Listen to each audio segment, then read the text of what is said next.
Lee came to me because she had her whole mouth restored. She was living in another state, and it was not lasting.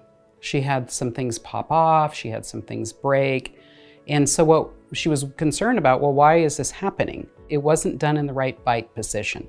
So what we did is we worked with Lee to get the bite right, because if you don't have the bite right, dentistry is not going to last. I'd had problems before, my teeth were hurting, I was having issues, so she explained completely. She took out all the crowns, she took everything out and started from scratch again. And it was a much different experience than I'd had before. So what we ended up doing is test driving that bite before we touched her teeth.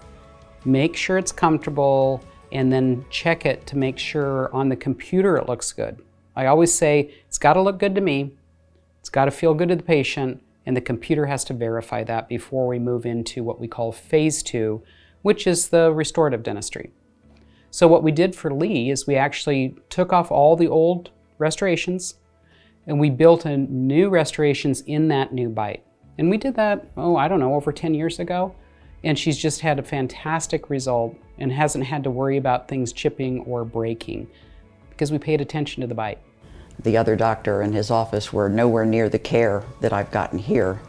And I think the materials weren't as good either, so they were crumbling and falling apart. I would tell people to interview Dr. Laurie, talk to her, ask questions. She'll make the suggestion of what she thinks is best. Because sometimes you might think your teeth look a certain way and she might say, well, if you try this, it might be a little bit better. I've had many, many compliments and people just go, your teeth look really good. You have a very nice smile. She's my dentist for life now.